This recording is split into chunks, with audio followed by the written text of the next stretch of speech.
we're not exceptional people, but there is one thing we really know. I mean, to be fair, Absolutely. we really know middle schoolers.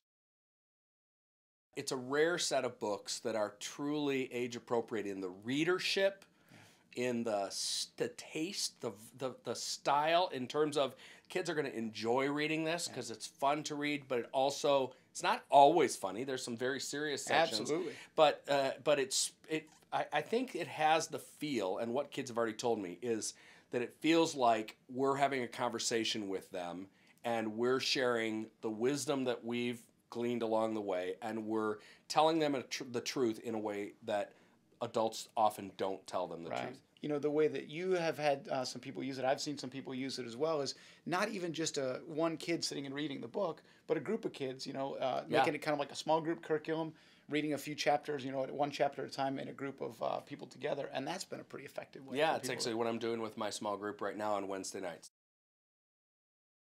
I think in a lot of ways, of the 6 books, My Future was the toughest to write. We knew we needed a book on this topic because of the general things that middle school kids are wrestling with. One of them is fear and hope and expectancy and questions about their future, both their short-range future, in terms of like their middle teen and high school years, as well as their long-range future. And the important thing on this is it's a junior hires perspective about that dimension of the future. Yeah. When we talked about high school, even when we talked about college, which are relatively near future, we didn't say, here's what you should do when you get there. Right. We talked about, here's some things that you're probably wondering about, or you've probably heard, or you've probably, have some curiosity about. How can we inform you right now?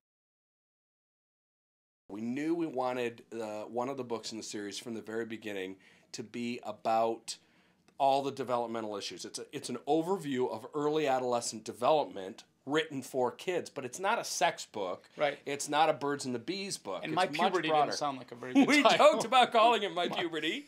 And three kids would have read it. And, well, moms would have bought it probably That's still, true. but kids would have had to read it under their covers in bed. So if at all. Yeah. We thought my changes covered the ground, but we felt it was hokey. Worried about the cheese factor. And we ran it by a bunch of junior hires in our groups, and every single one of them said, no, that's totally fine. So that was Well, they get that they're changing, and they want to say, tell me about it. So yeah, worked out well.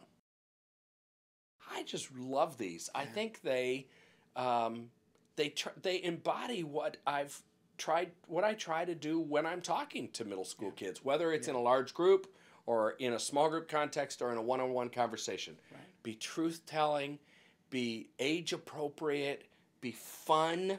Be conversational. I mean, that's how we tried to write every one of them, too, is just as if you were speaking to a junior high student. I mean, the language that we use, we're not trying to impress anybody. I mean, I don't think junior hires have a big need to be impressed. So we're just trying to write to a junior hire, and it feels that way. It really feels that way. It does.